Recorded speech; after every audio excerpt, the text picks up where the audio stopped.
Boa noite a todos. Estamos iniciando mais um culto online e presencial. E hoje, festivo, né? O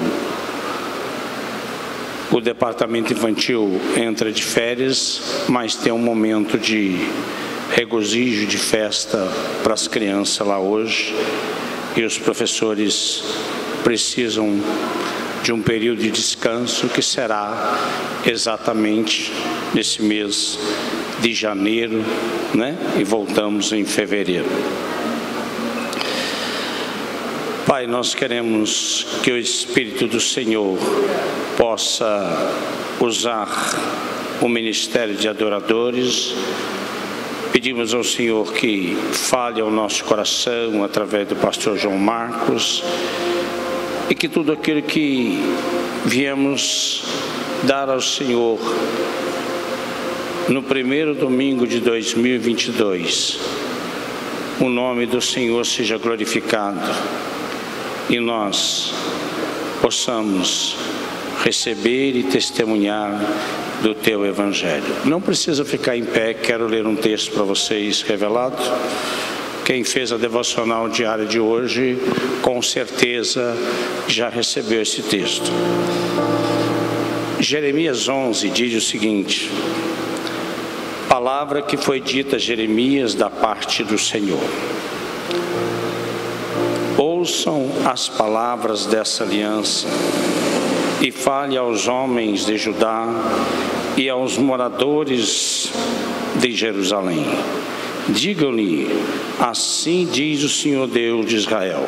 Então, já não é mais Jeremias quem fala. Quem está falando é o Senhor. Jeremias está sendo porta-voz, está sendo o instrumento de Deus para trazer para nós e para você que está em casa esta palavra. Maldito aquele que não der ouvido às palavras desta aliança. Às vezes a gente sabe o que tem que fazer e não fazemos. Sabemos o que Deus deseja de nós e não fazemos. E ao deparar com esse texto, Deus dizendo: maldito aquele que não der ouvido às palavras desta aliança, é muito forte, mas traz para nós também uma reflexão. Será que nós, presente, ou você que está em casa, temos dado atenção à palavra de Deus? Temos ouvido Deus? Temos obedecido a Deus? É uma pergunta para nós pensarmos. E quando passeamos pela sua palavra, Jeremias 48:10, ele diz assim que maldito aquele que faz a minha obra relaxadamente. Então, nós temos que tomar cuidado com a nossa postura, não diante de homens, mas diante do Senhor dos Exércitos. Temos que buscar ouvir a sua voz, atender a sua voz e andar na sua vontade. Nós vamos estar em Jeremias 11, esse texto que eu li para vocês. Nós vamos adorar a Deus, e aqueles que puderem, fiquem em pé, por favor.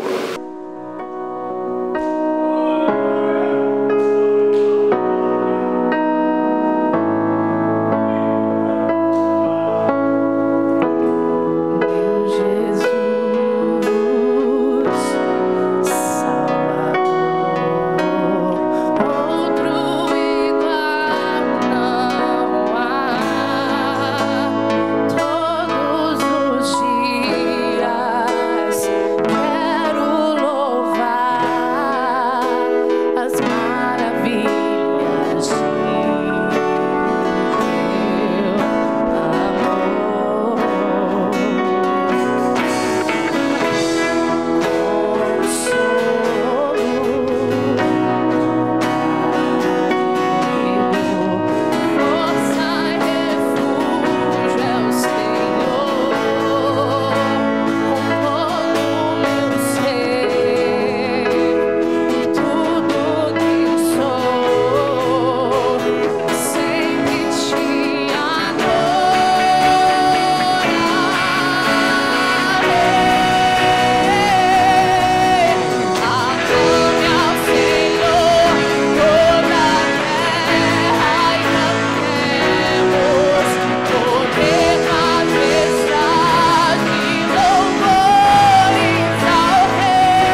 João 3,16.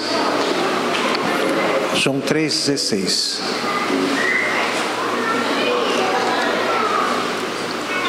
Você que está em casa, que ainda não está se deslocando para ir ao templo, fique atento também. É um versículo muito conhecido, mas eu gostaria de você compartilhar. Vamos ficar em pé para a gente ler? Se quem puder. Diz assim: porque Deus amou o mundo de tal maneira que deu o seu Filho unigênito, para que todo aquele que nele crê não pereça, mas tenha vida eterna. Outra vez. Porque Deus amou o mundo de tal maneira que deu o seu Filho unigênito, para que todo aquele que nele crer não pereça, mas tenha a vida eterna. Pode sentar. Eu coloquei ao meu coração que todas as vezes que eu assumir essa tribuna, eu quero falar sobre o objetivo principal de Jesus, sobre Jesus. Eu vou falar de Paulo? Sim, quando Paulo fala de Jesus. Eu vou falar de João? Sim, mas desde que ele fale sobre Jesus. E eu quero falar sobre ele. O principal objetivo de nós estarmos nessa terra como novas criaturas é ser testemunha. Testemunhar quem é Jesus, o que ele fez, o seu plano de salvação. Então eu preciso passar para você, informar para aqueles que estão conosco, que nos visitam, ainda não tomaram qualquer tipo de decisão, mas eu preciso passar para você.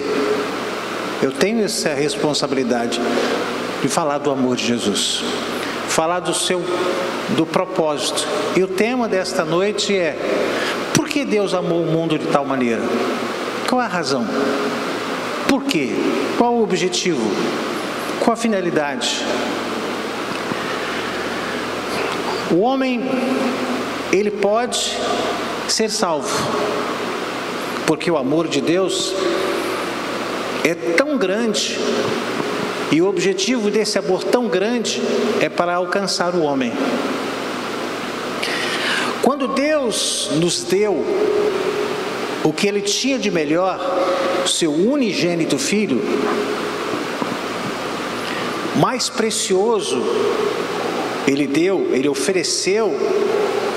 Deus demonstrou que o seu amor pela humanidade é imensurável. Não tem como mensurar o amor de Deus, de tão grande. Esse gesto de presentear,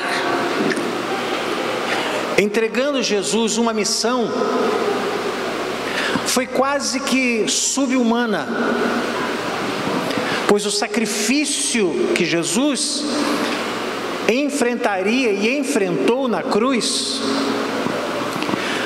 tinha como objetivo reaver ao homem a possibilidade concreta deste homem obter a vida eterna que ele perdeu. A história de Adão e Eva, e hoje a escola dominical falou bastante sobre isso. Adão foi o primeiro Adão e o segundo Adão foi Jesus. Por que Jesus foi chamado de segundo Adão ou último Adão? Porque Jesus, quando veio, ele veio na condição de Adão, antes de Adão pecar. Adão era sem pecado, Jesus também. Adão foi tentado através de Eva, porque era uma só carne, Jesus também. Adão foi tentado uma vez, Jesus pelo menos 3. Adão cedeu, Jesus resistiu. Então o primeiro Adão e o segundo Adão, Jesus. Jesus veio refazer o trajeto do primeiro. O primeiro tinha o mesmo objetivo do próprio Jesus, ser conforme Deus quer.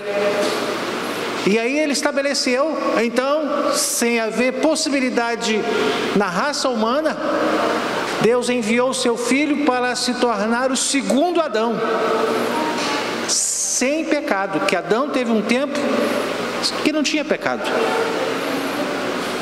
Ele era puro. E aí quando ele sofreu a tentação e cedeu, aí Jesus veio para ser o segundo Adão. A partir daquele momento, Jesus veio para ser o segundo Adão. Deu para entender? Amém? As coisas não acontecem de, é segundo Adão, porque tem um objetivo. Ele é Deus, mas ele veio ser o segundo Adão. Ou seja, ele veio fazer o que Adão não conseguiu. Jesus veio para refazer o caminho. O sacrifício feito de uma vez por todas, através de Jesus no madeiro, ele se estendeu a todos os homens, desde que, de forma individual, o homem venha reconhecer que Jesus é Filho de Deus, reconhecer que Jesus morreu em seu lugar, aceitá-lo como Salvador e entregar a sua vida para Ele. É individual. Não é porque o pai é crente, que a mãe é crente, o filho também está salvo ou é crente. Não, é individual. O marido precisa se converter, a mulher precisa se converter, os filhos precisam se converter individualmente. Quando Paulo disse para aquele carcereiro, ele disse: crê no Senhor Jesus Cristo, será salvo tu e a tua casa. A partir dele. Mas cada um teve que fazer a sua escolha pessoal, a sua decisão pessoal. A escolha é pessoal. Jesus veio para a humanidade toda, mas Deus quer uma decisão pessoal, não é coletiva. Todos podem aceitar, mas de uma forma individual. Jesus disse que Ele não veio para julgar o mundo. Ele veio para que o mundo fosse salvo por Ele. Está escrito lá em João capítulo 3, logo no versículo posterior que nós lemos, versículo 17, diz assim: porque Deus enviou o seu Filho ao mundo, não para que condenasse o mundo, mas para que o mundo fosse salvo por Ele. Jesus veio para salvar. Mas para que eu possa saber que Ele veio para salvar, alguém precisa dizer. Alguém precisa contar essa novidade. São boas novas. Jesus veio para salvar o que se havia perdido.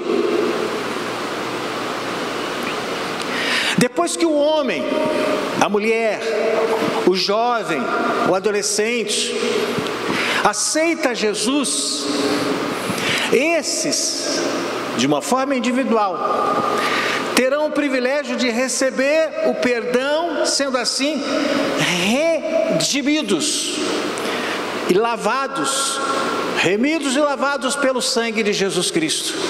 O sangue de Jesus que purifica de todo o pecado. Quando Jesus veio, Ele veio quebrar a maldição da morte instituída por Adão.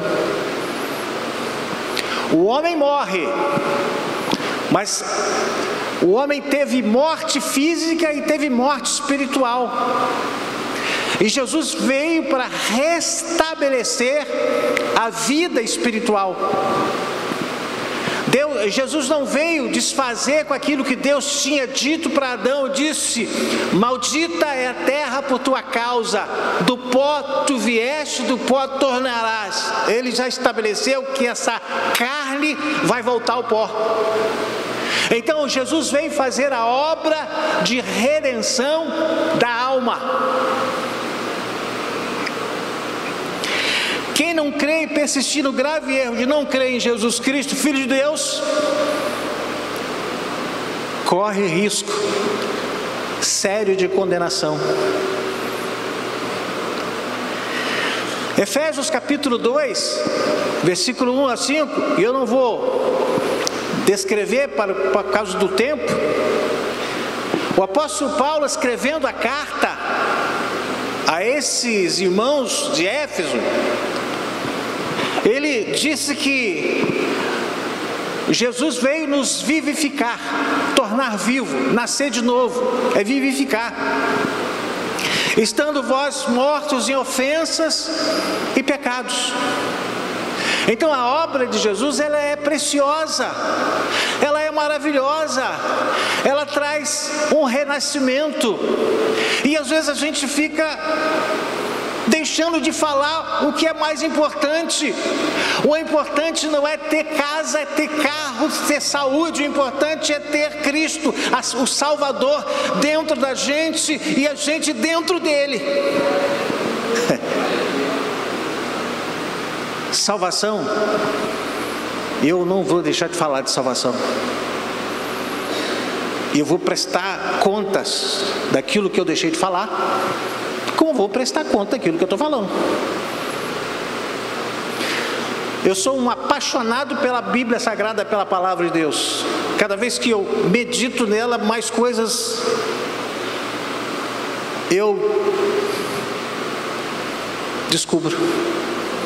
É fonte, eu vou me aprofundando. Paulo dizendo aos Efésios assim, no versículo 4, diz assim: mas Deus, sendo rico em misericórdia, por causa do grande amor com que nos amou, estando nós mortos em nossos delitos, nos deu vida juntamente com Cristo. Pela graça sois salvos. A salvação é pela graça. A salvação da alma. Corpo, cuide do seu. Porque se você não cuidar, você diminui o seu tempo de vida. Quem tem que cuidar do corpo, Deus cuida. Não, Deus não cuida. Deus te dá para você cuidar. Sou eu, a responsabilidade é minha. Não é de Deus. Deus me salva. Deus me dá todas as direções necessárias para que eu venha cuidar, para que eu tenha força, e Ele renova, me ajuda para eu falar do amor de Jesus. Saiba que quem morre em Cristo honra a Deus. Saiba que o homem só conseguirá honrar a Deus se ele aceitar o seu Filho Jesus. Deus somente olhará o homem como filho quando esse homem reconhece o sacrifício de Jesus. Não é simplesmente achar lindo a história de Jesus, mas reconhecer o seu sacrifício e saber que o sacrifício dele foi por mim e por você. Quando Jesus estava lá na oração do monte, ele disse: Senhor, Pai, aqueles que hão de crer em mim possam conhecer-te. Esse aqueles inclui eu e você. Nós temos a oportunidade de conhecer Jesus. A decisão a respeito de Jesus cabe ao homem. Deus te escolheu, agora basta você também escolhê-lo também, para que haja uma concordância, para que haja uma união, para que haja a regeneração, a transformação interior.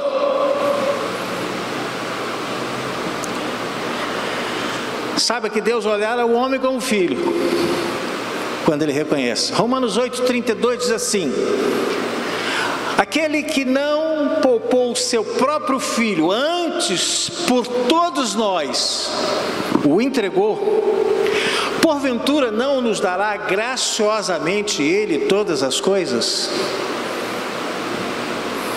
A obra da salvação é profunda, gente. A gente precisa valorizar.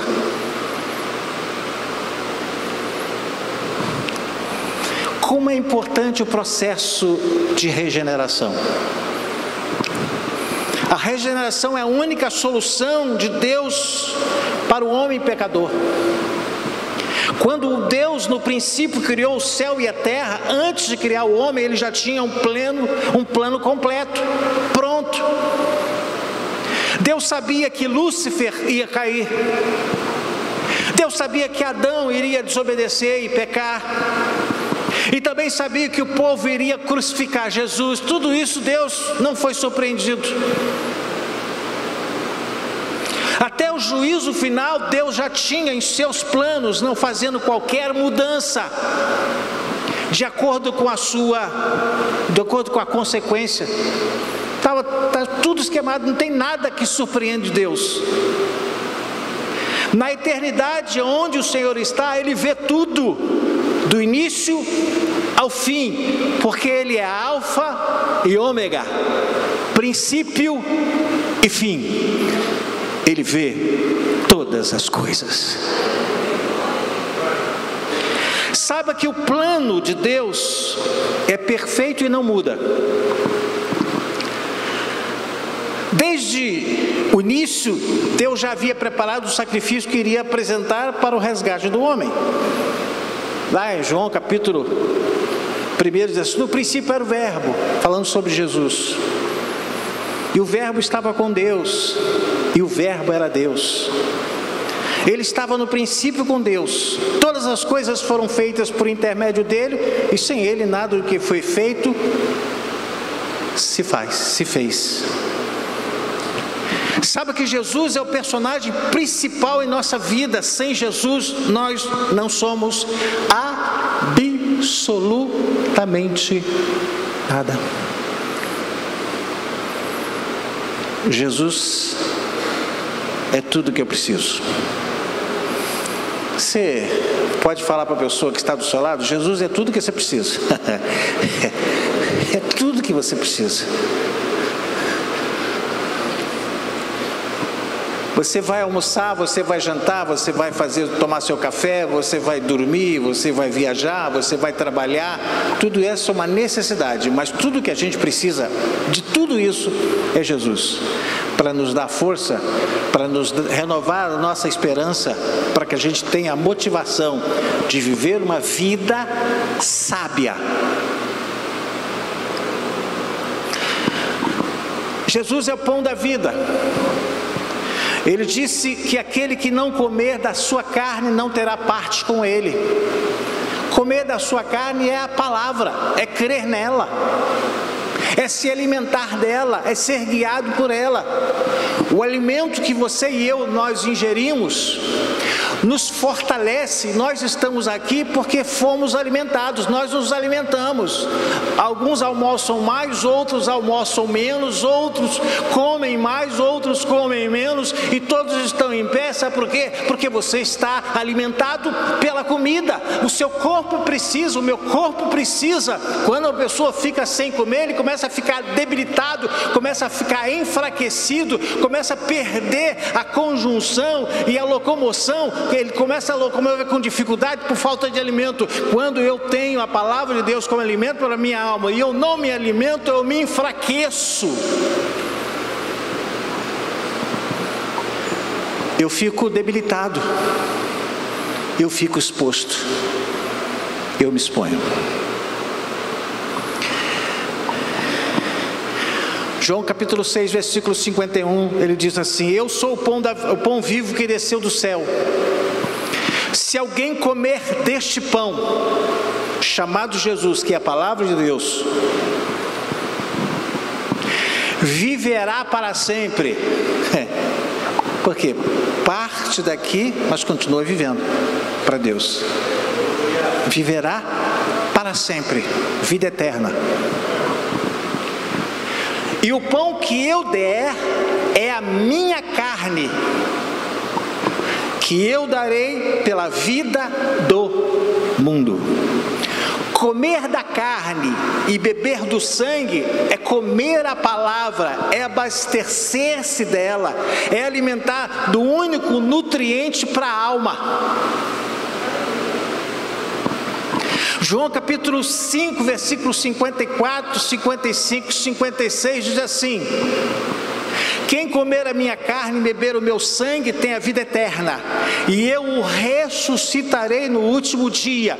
Ele está falando sobre a vida eterna, mas está falando também sobre a morte física. A morte física, ela está estabelecida desde Adão.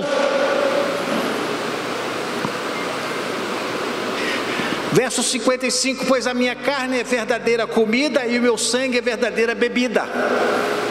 Verso 56, quem comer a minha carne e beber o meu sangue permanece em mim e eu nele.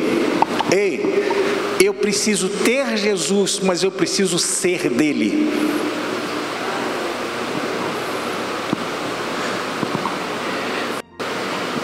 Jesus foi o escolhido para resgatar a humanidade e tirá-la das mãos de Satanás. João capítulo 1, versículo 14, traduz muito bem isso, diz assim: e o verbo se fez carne e habitou entre nós. Está falando de Jesus. Como a glória do unigênito do Pai, cheio de graça e de verdade. Nós estamos vivendo um mundo de mentiras, mas se nós não quisermos viver sobre os auspícios da mentira, apegue-se a Jesus, porque Ele é graça e verdade. A gente não sabe quem é que está falando a verdade, quem é que está falando mentira. A gente não sabe que as pessoas, elas ficaram especialistas em enganar. E as pessoas são levadas ao engano porque desconhecem a verdade, e a verdade está em Jesus Cristo. É que me traz o discernimento. A palavra de Deus, quando eu sou alimentado, eu tenho tanta capacidade, você passa a ter tanta capacidade de discernir o bem e o mal, o que é ruim, o que é bom. É pela palavra. Deus deu Jesus, que era o de melhor ele tinha, possuía, para morrer pelos pecadores, assim como eu e você. Deus não precisa mais provar nada. O que Ele fez é a maior prova de amor. Somos nós que temos que provar para Ele, reconhecendo o seu sacrifício crucial, sua morte e sua ressurreição. Foi o homem que desobedeceu, que caiu, mas mesmo assim, Deus deu o seu bem mais precioso para provar o seu amor para a humanidade: Jesus, Verbo, se fez carne e habitou entre nós. A palavra de Deus nos diz que somos a menina dos seus olhos, mas muitas vezes nós não damos crédito a isso, nos depreciamos. Tem pessoas que estão se autodepreciando: eu não presto, eu não valho nada. Ei, você é a menina dos olhos de Deus. Ah, mas por que eu estou sofrendo? Você está vivendo a verdade? Ou você tem noção dela, mas não vive a verdade? Aí sofre. Eu preciso viver a verdade. Ah, então quem vive a verdade não sofre? Sofre, mas sabe, tem uma esperança disso. Mas esse momento vai passar, essa tempestade vai passar. Sabe por quê? Porque a verdade me diz: pode chorar a noite inteira, mas ao amanhecer vem a alegria. Tem tempo determinado. É a verdade que Deus apresenta. Mas qual é a verdade que o mundo apresenta? Olha, não tem mais jeito não. Você nasceu para sofrer mesmo. E a pessoa crê nisso, acredita nisso e começa a viver nisso. Quem que é você? Não sei, eu sou um zero à esquerda, eu nasci para sofrer, eu vou nascer e viver e morrer assim. É mentira. A verdade é que Deus te chamou para salvar você, para você viver uma vida abundante, cheia de paz, cheia de verdade, alegria no seu coração, paz que excede todo o seu entendimento e amor.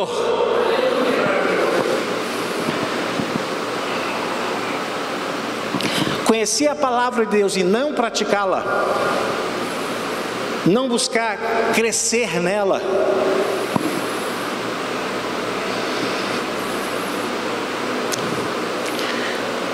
você para no tempo.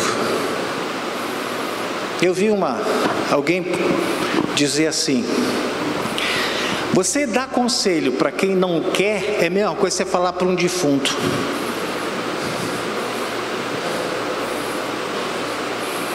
Ah, mas eu quero... Não. Você falar para uma pessoa que não aceita e falar para um morto é a mesma coisa.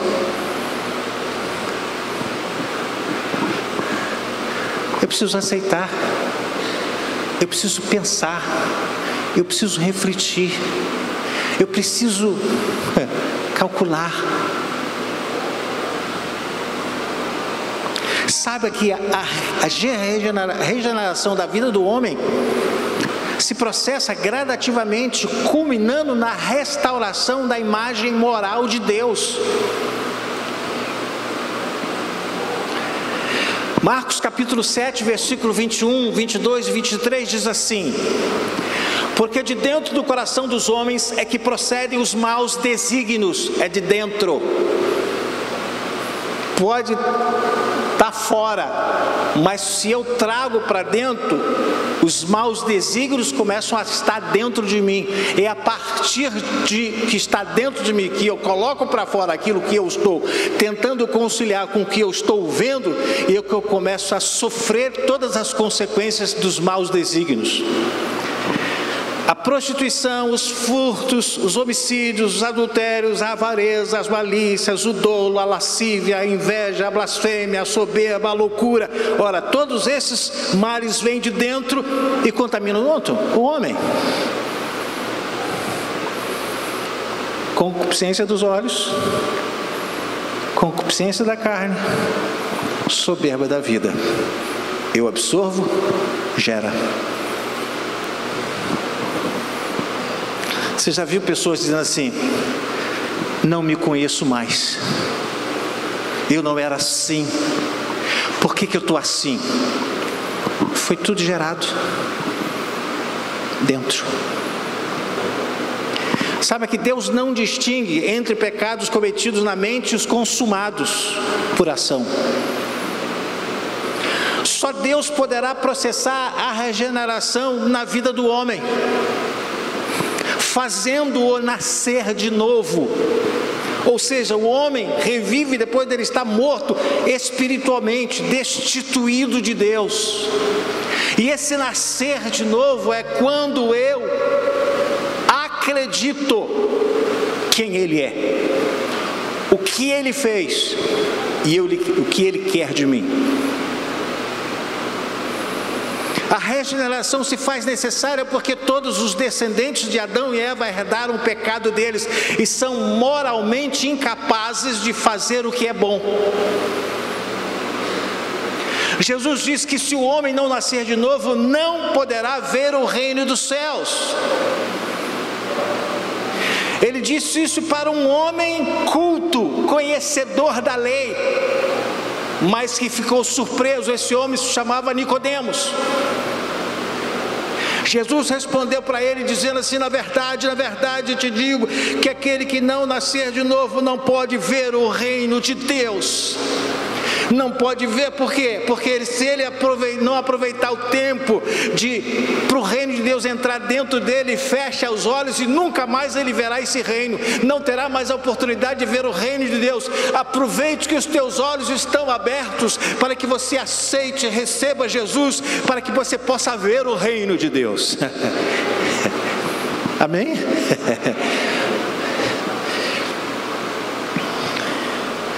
Sabe que sem a graça de Deus, os pecadores não podem encontrar a porta, muito menos entrar por ela. Jesus diz, João 15:5: eu sou a videira, vós os ramos. Quem permanece em mim e eu nele, esse dá muito fruto, porque sem mim nada podeis fazer. Nicodemos ficou perplexo com esta palavra. mesmo conhecedor que ele era, confuso com a exigência do novo nascimento. Por mais dotado e refinado que seja, o homem natural é absolutamente cego à verdade espiritual e impotente para entrar e ver o reino de Deus. Jeremias, profeta, capítulo 17, versículo 9, diz: enganoso é o coração do homem, mais do que todas as coisas, e desesperadamente corrupto, quem o conhecerá? A gente só pega naquela palavra e diz assim: maldito é o homem que confia no outro. Não, isso aí. Fala, enganoso é o coração do homem. Qual o coração enganoso? O seu, o meu. Enganoso é o coração do homem. Quem o conhecerá? Sabe que o novo nascimento não é uma reforma da velha natureza, mas é um ato criativo do Espírito Santo. O Espírito Santo faz você uma nova criatura dentro. É dentro. É dentro. Romanos capítulo 6, versículo 6 diz assim: sabendo isso, que foi crucificado com ele o nosso velho homem, para que o corpo do pecado seja destruído e não sirvamos mais o pecado como escravos. Quando eu aceito, você está me entendendo ou não? Lá atrás está me entendendo? Quando eu aceito a Jesus, quando eu reconheço Jesus, eu estou, de uma forma, pela fé, me colocando junto com Ele na cruz. Eu estou crucificando a minha carne.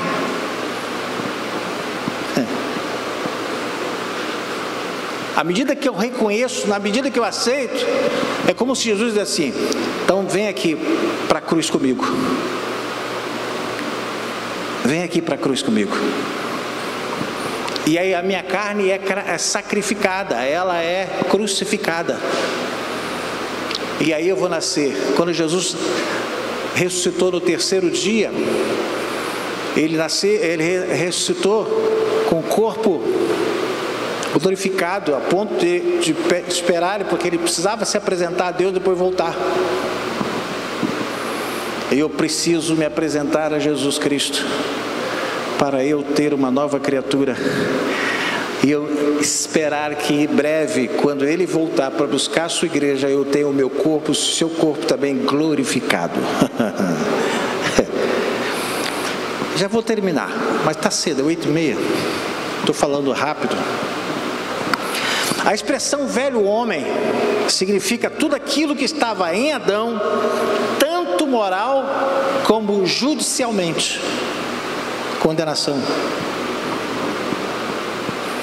Significa que a natureza é corrupta e humana, tem tendência inata para o mal em seus caminhos. Quando o homem reconhece o amor de Deus e a obra da cruz, o velho homem é crucificado. A palavra de Deus exorta que aqueles que aceitam Jesus e entregam a sua vida a Ele, reconhecendo que devam despojar-se definitivamente do velho homem e revestir-se do novo. Ei, é tempo de se revestir do novo. Quando eu tenho Jesus no meu coração, eu me revisto do novo. O novo que Ele me faz, que Ele me transforma. Paulo, escrevendo ao povo de Éfeso, capítulo 4, versículo 24, diz assim: e vos revistais do novo homem, criado segundo Deus, em justiça e retidão, procedente da verdade, procedente da palavra de Deus. Saiba que o novo homem é um homem regenerado que se distingue do velho homem, porque este homem se tornou participante da natureza divina e da vida de Deus. Sabe também que de maneira nenhuma o velho homem é reformado ou melhorado. O novo homem em Cristo, ele é formado, ele é transformado em pequeno Cristo, adquirindo assim o caráter cristão. Ser cristão é ser pequeno Cristo, cristão. E eu não gosto da palavra crente. O diabo também é crente. Crente é que crê. Nós precisamos ser cristãos, ter atitude, postura cristã. Crer indica mais do que simples consentimento intelectual. Todo aquele que nele crê é o equivalente a todo aquele que confia e se entrega, e entrega a sua vida a Cristo. Crer é sinônimo de fé, que consiste em crer e também aceitar que Deus se revelou. Através do novo nascimento, o homem se torna membro da família de Deus. A Bíblia diz que aquele que se torna a família de Deus, ele passa a ser co-herdeiro com Cristo, irmão, co-herdeiro, ou mesmo, aquilo que Cristo tem como herança, aqueles que são dele, que o aceitam, passam a ser co-herdeiros, a herança destinada também para aqueles que aceitam a Cristo.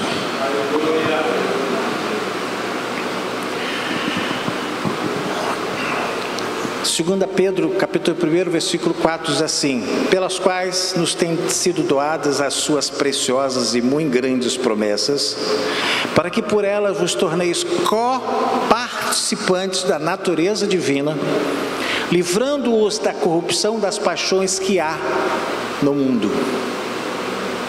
A regeneração é o dom da graça de Deus, é a obra imediata, sobrenatural do Espírito Santo, realizada no coração do homem.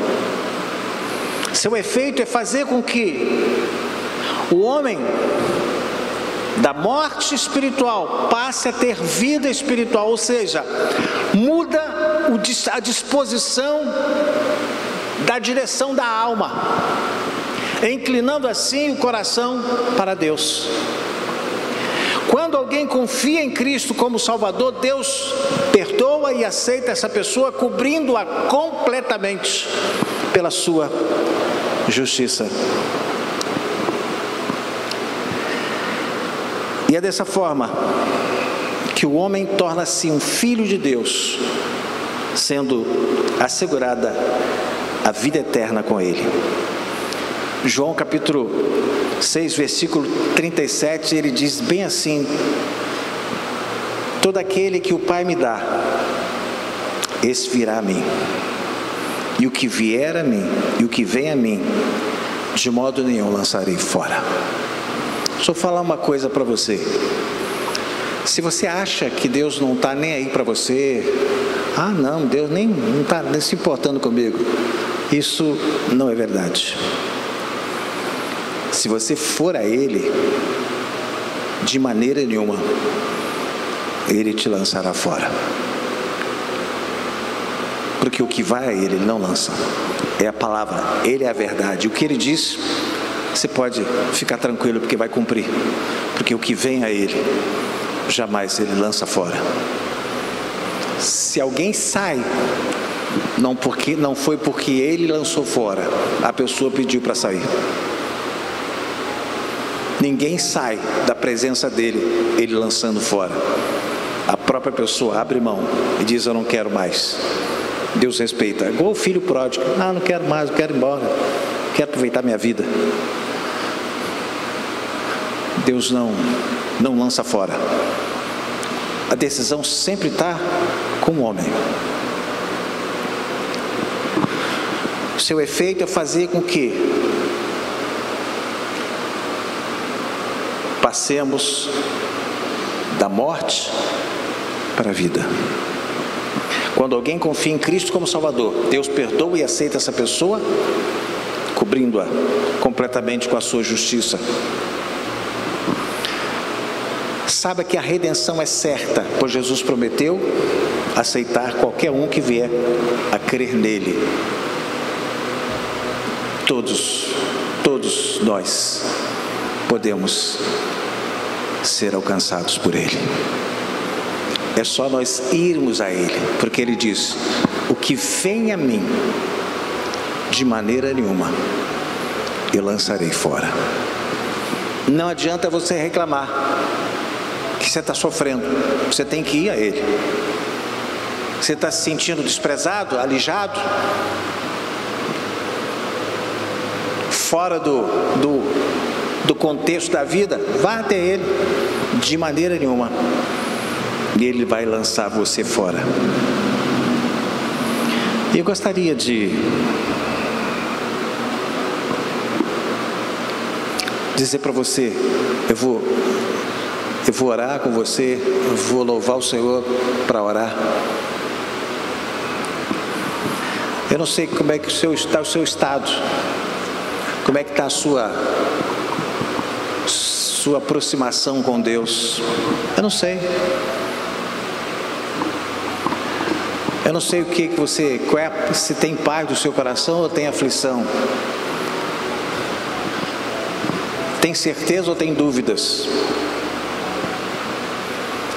Você se sente aceito ou rejeitado? Eu não sei, mas eu gostaria que você pensasse que aquele que veio enviado por Deus, ele veio trazer salvação.